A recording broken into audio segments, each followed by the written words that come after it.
The first symptom I noticed was a cough. Just a cough.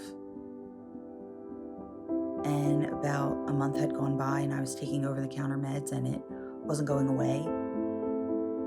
So that's when I decided I should go to urgent care, and they did an x-ray.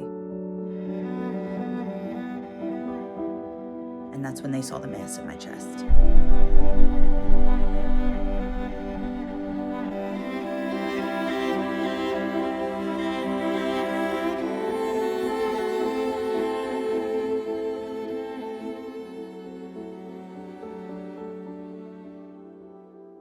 I'm so thankful for that doctor because she knew what it was right away. The first thing out of her mouth was, "My concern is lymphoma." And then she asked if anybody in the family had ever had it. And I said, yeah, they have.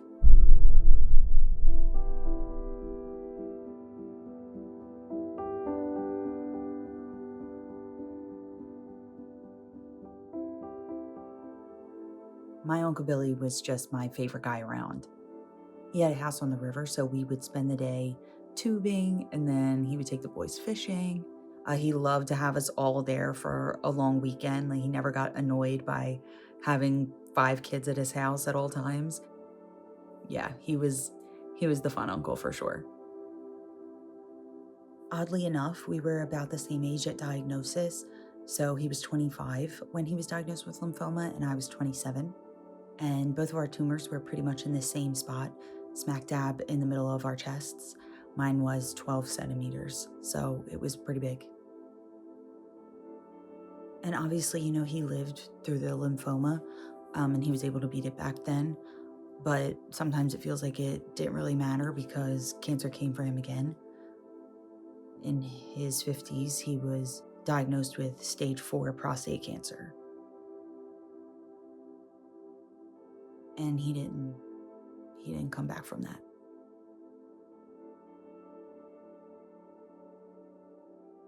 This is my Uncle William McDowell. He was a United States Marine who was stationed at Camp Lejeune during the time that the water was contaminated with toxic cancer-causing chemicals.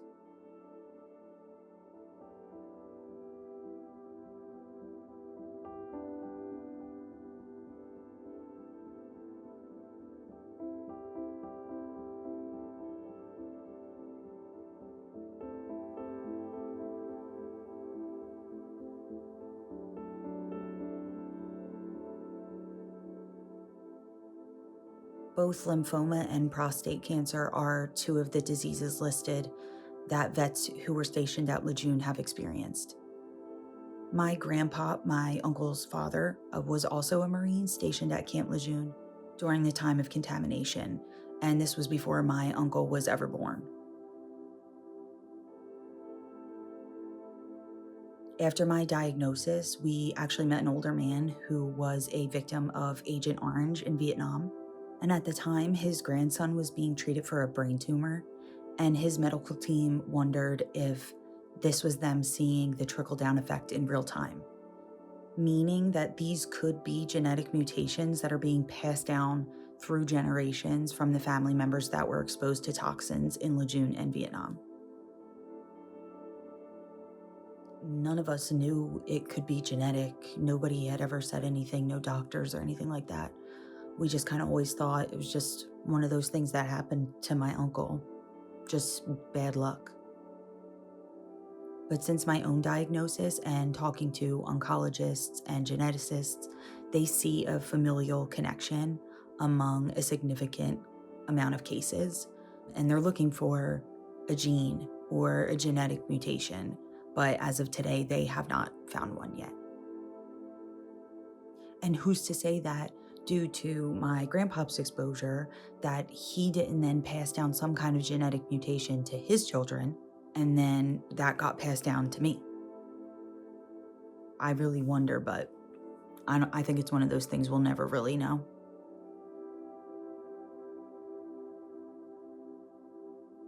Once my uncle's prostate cancer progressed, his home was no longer safe for him to live out his hospice.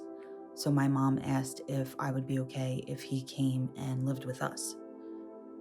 And I mean, what could I say? I didn't want him to die alone either. But I don't know if I was ready to watch it happen. My diagnosis was considered unfavorable, which just meant that I had a higher likelihood of my cancer returning upon finishing treatment. So, looking at him in that state, I couldn't help but see myself. It was like holding a mirror up to my own mortality. And honestly, that scared the shit out of me.